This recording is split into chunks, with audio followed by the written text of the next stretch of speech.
السلام علیکم جی، ہم اسلام آباد یاترا سے واپس تشریف لا چکے ہیں، حاضر ہو چکے ہیں آپ کی خدمت کے اندر، اور بڑی بڑی خبریں لے کے آئے ہیں. لیکن ان خبروں کی تفصیلات میں جانے سے پہلے آپ سے یہ بات عرض کرنی تھی کہ ہمارے جو اس وقت ڈیٹا ہے وہ یہ شو کر رہا ہے کہ صرف ہمیں فالو کرنے والے 1.6% لوگ ہی دیکھتے ہیں. صرف باقی سارے وہ لوگ دیکھتے ہیں جنہوں نے ہمیں فالو نہیں کیا ہوا. تو ایک کام کر لیں، یا تو جنہوں نے فالو کیا ہوا ہے ہمارے یوٹیوب اکاؤنٹ کو وہ اسے دیکھنا شروع کر دیں، ٹھیک ہے، اور یا پھر جنہوں نے جو بغیر فالو کیے دیکھتے ہیں وہ فالو کر لیں. مطلب دونوں میں سے کوئی ایک کام تو ہونا چاہیے نا جی، کوئی مزہ آنا چاہیے ہیں. ایک تو یہ بات آپ سے عرض کرنی تھی، اور دوسرا یہ ہے کہ فالو سے مطلب ہے سبسکرائب کر لیں اور بیل کی وہ جو گھنٹی ہوتی ہے وہ بھی بجا دیں. میں نے یہ جب سے مجھے تقریباً 5 سال ہو گئے ہیں یہ شروع کیے ہوئے، بلکہ 4 سال ہو چلے، 5واں سال چل رہا ہے، اور ان 5 سالوں میں نے 5 دفعہ یہ ریکویسٹ نہیں کیا آپ سے. حالانکہ جتنے بھی جید قسم کے ولاگرز اور یوٹیوبر ہیں وہ تو مسلسل سبسکرائب کا جو ہے وہ ترانہ پڑھتے رہتے ہیں. مجھے اچھا نہیں لگتا. اگر آپ کو اچھا لگتا ہے یہ ولاگ یا ہمارا سٹائل یا ہمارا انداز تو اس کو سبسکرائب کیجئے، اور اگر نہیں اچھا لگتا تو پھر اپنا ٹائم کیوں ضائع کرتے ہیں، پھر کچھ اور کام کر لیا جائے. اینی ہاؤ، تو سال میں ایک دفعہ میں نے ریکویسٹ کرنی ہوتی ہے تو وہ میں نے کر دی ہے. تو کیونکہ سبسکرپشن کو دیکھا جائے تو سارے لوگ آگے گزرتے جا رہے ہیں، لیکن یہ بھی اچھا نہیں لگتا نا کہ سبسکرپشن تو آپ کی وہ 1,70,000 پہ پہنچی ہوں اور دیکھنے والے آپ کو سارے 20,000 30,000 ہوں، تو وہ پھر یوٹیوب کہتا ہے کہ تو باقی جڑے سبسکرائبر نے وہ تو جعلی قسم سے پائے ہوئے نے. حالانکہ ہم نے تو نہیں ایسا کیا ہوا.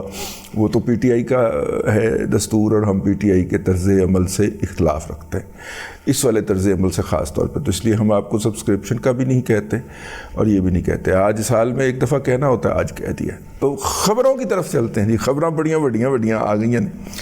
اچھا، یہ اسلام آباد میں صداقت عباسی جو ہے وہ اس کے انٹرویو کا تذکرہ رہا دوست و احباب کے ہاں. گاڑی میں جب جاتے ہوئے اور واپس آتے ہوئے بھی اس کے اوپر تھوڑی سی بحث ہوئی، اور جو عادل شاہ زیب ہیں جنہوں نے انٹرویو کیا ہے وہ میرے دائیں طرف 2 کرسیاں چھوڑ کے بیٹھے ہوئے تھے. تو ان سے بس بات نہیں ہو پائی کہ جناب وہ آج آپ نے نشر کر دیا، منڈے کے دن یہ والا تھا، آج آپ نے نشر کر دیا، تو پہلے کھپ کیوں ڈال گئی تھی وہ. پھر ظاہر ہے ہم نے اپنے گزشتہ ولاگ میں اسلام آباد سے جو کیا اس میں عرض کرتی تھی. اس میں جو سب سے امپورٹنٹ بات ہے جو کسی کے ذہن میں نہیں آئی یا ولاگ میں نہیں آئی، تو میں نے کہا کہ میں اس کی طرف اشارہ کر دوں، اور وہ یہ ہے کہ اس کے اندر یہ بات پہلی دفعہ کہی گئی کہ یہ جو کچھ ہوا، یعنی کہ ایک ساتھ کو ایک میٹنگ ہوتی ہے، زوم کی میٹنگ ہوتی ہے، اس میں عمران خان صاحب یہ ہدایات جاری فرماتے ہیں کہ جناب اگر میں گرفتار کر لیا جاؤں تو پھر ان کو پتہ لگنا چاہیے، پھر آپ نے ان کی چیخیں نکلوانی ہیں. اگر آپ تھوڑی تعداد میں ہوں تو آپ باہر سے واپس آ جائیے گا، لیکن اگر آپ زیادہ تعداد میں ہو جائیں تو پھر آپ اندر گھس کے ان کو ماریے گا. اچھا، اب مسئلہ یہ ہے کہ پھر اس کے اوپر عمل بھی ہمیں نظر آتا ہے. جس جگہ پہ ان کے 4 بندے زیادہ ہو گئے، ان کا خیال تھا، یہ آپ ذہن میں رکھیے گا کہ پی ٹی آئی کا خیال تھا کہ لاکھوں لوگ باہر نکلیں گے، لیکن وہ ہزاروں کی تعداد میں نکلے. اور جس جگہ پہ ان کی تعداد زیادہ تھی، جیسے میاں والی کے اندر جو پاکستان ایئر فورس کے ایئر بیس کے اوپر حملہ ہوا اور جے ایف تھنڈرز کے کچھ طیاروں کو آگ لگائی گئی، وہاں پہ وہ تعداد میں اتنے زیادہ تھے کہ وہ اندر گھس سکیں. کور کمانڈر ہاؤس لاہور میں وہ تعداد میں اتنے زیادہ تھے کہ وہ اندر گھس سکیں. ریڈیو پاکستان پشاور میں وہ تعداد میں اتنے زیادہ تھے کہ وہ اندر گھس سکیں، تو وہ اندر گھسے. لیکن F7 کے اندر جو ہے وہ ISI کے عہدیداروں کے جو گھر تھے ان کے اندر ان کی تعداد، ان کے سامنے ان کی تعداد اتنی زیادہ نہیں تھی کہ وہ اندر گھس سکتے، تو وہ اندر نہیں گھسے. GHQ کے اندر کے سامنے ان کی تعداد اتنی زیادہ نہیں تھی تو وہ اندر نہیں گھس سکے. اور بھی بہت ساری جگہوں پہ جہاں پہ انہوں نے باہر کھڑے ہو کے احتجاج کرنے پہ یا توڑ پھوڑ کرنے پہ اکتفا کیا. جیسے وہ جو ہمارا ایبٹ آباد کے پاس کیا ہے جی، کاکول کے سامنے جو انہوں نے توڑ پھوڑ کی ہے، تو اس کے اندر نہیں گھس سکے، گیٹ پہ ہی رہے اور وہیں پہ جو اسٹیچو سے وہ توڑتے پائے گئے۔ تو اس کا مطلب یہ ہے کہ ان کی توقع کے مطابق جہاں پہ لوگ تھے وہاں پہ وہ اندر گھسے، اور وہ 3 4 5 جگہ ہی ہیں جہاں پہ انہوں نے اندر گھس کے تو بدتمیزی کی۔ کوئی مور اٹھا کے لے گیا، کوئی پکا سالن اٹھا کے لے گیا، کوئی کتابیں اٹھا کے لے گیا، کوئی اہم قسم کی فائلیں اٹھا کے لے گیا، اور ان کا جو آرگومنٹ تھا وہ یہ تھا کہ یہ ہمارے پیسوں کی ہیں تو ہم کیوں نہ لے کے جائیں۔ وہ مور والے کو تو پتہ نہیں وہ بچے کا بیچارے کا کیا بنا ہوگا، اسے کتنی دفعہ مور بنایا گیا ہوگا، لیکن پکڑ کے لے گئے تھے۔ حالانکہ وہ اگلے دن بیچارہ مور جا کے جمع بھی کرا آیا تھا۔ کیا معصوم لوگ ہیں، یہ ہمیں ماریں گے تو ہم پھر انقلاب کیسے لائیں گے؟ تو یہ گھر سے انقلاب لانے کے لیے نکلا ہوا تھا وہ بیچارہ، کتنا کو گمراہ ہوا ہوگا، یا اس کی کتنی ذہن سازی کی گئی ہوگی، بلکہ ذہن سوزی کہیں، ذہن سازی کی گئی ہوگی کہ وہ بیچارہ جو ہے اس کو اس امر کا احساس ہی نہیں ہے کہ یہ جو حرکت میں کر رہا ہوں بھائی، یہ قانون، اخلاق، آئین، کسی کے اندر بھی اس کی اجازت نہیں ہے۔ اور اگر مذہب کو بھی لے لیں تو اس کے اندر بھی یہ الاؤ نہیں ہے۔ سورہ نور پڑھ لیجئے، یا پھر آپ آخری خطبۃ الوداع جو ہے، آخری خطبہ جو ہے میرے آقا صلی اللہ علیہ وآلہ وسلم کا، وہ آپ پڑھ لیجئے، تو اس کے اندر بھی ہے کہ کوئی بھی کسی دوسرے کی اجازت کے بغیر اس کا سامان نہیں لے سکتا۔ تو اسی لیے یہ جسٹیفیکیشن کو رٹائی گئی ہوئی تھی کہ یہ ہمارے پیسوں سے ہے۔ اچھا، یہ کوئی پہلی دفعہ نہیں ہوا۔ میں آپ کو یاد دلاؤں کہ جب بھٹو صاحب نے نیشنلائز کیا تھا، قوم آیا تھا اتفاق فاؤنڈریز کو، تو اس وقت جیالے اتفاق فاؤنڈری میں گھس گئے تھے۔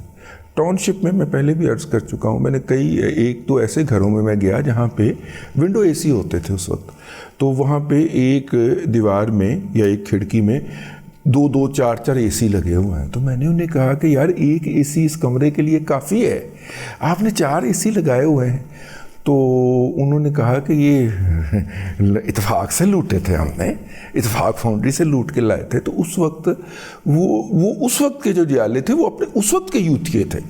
تو میں نے کہا کہ اچھا، وہ جب نیشنلائز کیا گیا ہے تو آج کے چارج ٹیک اوور کیا ہے نا، تو پھر ہم وہاں پہ گھس گئے نا۔ وہ پھر بعد میں ایک انٹرویو کے اندر نواز شریف صاحب نے بتایا، اور بہت سارے لوگوں نے اس کو تحریر کیا، اس کے اندر سہیل وڑائچ صاحب بھی شامل ہیں، اور انہوں نے قوم کو بتایا کہ کس طرح اتفاق فاؤنڈری پہ قبضہ کرنے کے بعد جو ماڈل ٹاؤن میں گھر تھے 7 بھائیوں کے، اس پہ قبضہ کرنے کے لیے یہ آج کے یوتھی اور اس وقت کے جیالے جو تھے وہ چل پڑے تھے جلوس کی شکل میں۔ تو پھر وہ اپنے گھروں کے اوپر چھتوں پہ بندوقیں لے کے کھڑے ہو گئے تھے۔ تو پھر بندوقیں دیکھ کے تو آپ کو پتہ یوتھی بھاگ جاتے ہیں، تو جیالے بھی بھاگ گئے تھے اس وقت، جو اس وقت کے وہ والے جیالے تھے۔ ویسے جیالوں نے قربانیاں بھی بہت دی ہیں، لیکن مائنڈ سیٹ وہی ہے، نریٹو بھی وہی ہے، بیانیہ بھی وہی ہے کہ ہمارے پیسوں سے لیا گیا ہے، ہمارے پیسے لوٹ کے لیا گیا ہے، لہٰذا اس کے اوپر قبضہ کرنا اور اس کو لوٹنا یہ ہمارا ڈیوائن رائٹ ہو گیا۔ اور چونکہ ماضی کے اندر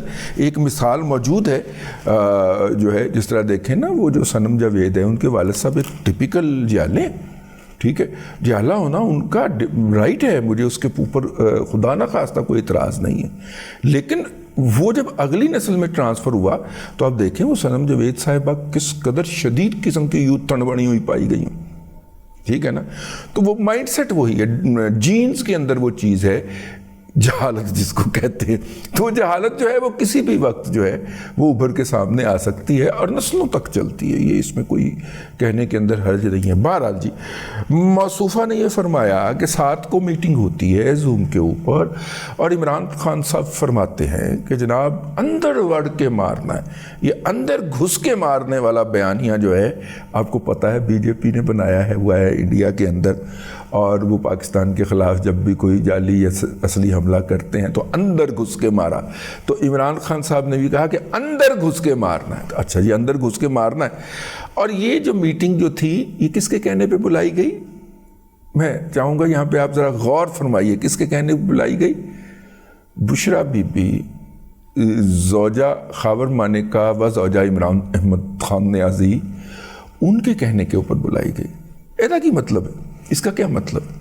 جب صداقت عباسی یہ کہہ رہا تھا تو اس کا کیا مطلب تھا؟